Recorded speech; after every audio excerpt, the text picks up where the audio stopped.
میرے بھائیوں اور بہنوں، 27 رمضان المبارک لیلۃ القدر کی رات میں کیا پڑھنا چاہیے؟ آپ کے پاس جتنا بھی وقت ہو اللہ کا ذکر کریں، استغفار پڑھیں، درود پاک پڑھیں، الحمدللہ پڑھیں، سبحان اللہ پڑھیں، پہلا کلمہ پڑھیں، کچھ وقت قرآن کا دیدار کریں، قرآن کو ترجمے کے ساتھ پڑھیں، کچھ وقت نوافل پڑھیں، کچھ وقت دعا مانگیں۔ جتنے بھی ذکر و اذکار آپ کو آتے ہیں اپنے وقت کے مطابق ان کو ضرور کریں، لیکن ایک کام کرنا میرے بھائیوں اور بہنوں کبھی نہ بھولیے گا کہ چند لمحے تنہائی میں بیٹھ کر، اکیلے کہیں بیٹھ کر، اپنے ماضی کو یاد کر کے، اپنے گناہوں کو یاد کر کے اللہ کی بارگاہ میں ضرور معافی مانگے، توبہ کریں۔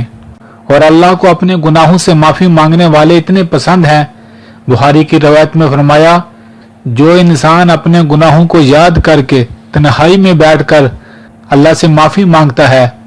اور اپنے گناہوں کی معافی مانگتے ہوئے اس کی آنکھ سے تھوڑا سا بھی آنسو بہہ جائے، اے لوگو، اللہ کو یہ نوجوان اتنا پسند ہے کہ کل قیامت کے دن رب العالمین جب کوئی سایہ نہ ہوگا، اللہ تعالیٰ اسے اپنے عرش کا ٹھنڈا سایہ نصیب فرمائیں گے۔ سبحان اللہ۔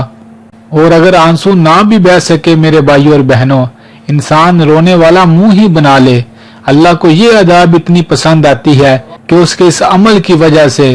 اللہ تعالیٰ اس کی زندگی کے پچھلے سارے گناہوں کو معاف فرما دیتے ہیں۔ سبحان اللہ۔ تو میرے بھائیوں اور بہنوں، ذکر و اذکار تمام عبادات کریں، لیکن تنہائی میں بیٹھ کر اپنے گناہوں کو یاد کر کے توبہ کریں اور اپنے رب سے صلح ضرور کریں، کیونکہ یہ بڑی عظیم رات ہے۔ اللہ سے دعا ہے اللہ ہم سب کے، تمام امت کے چھوٹے بڑے تمام گناہوں کو معاف فرمائے، آمین۔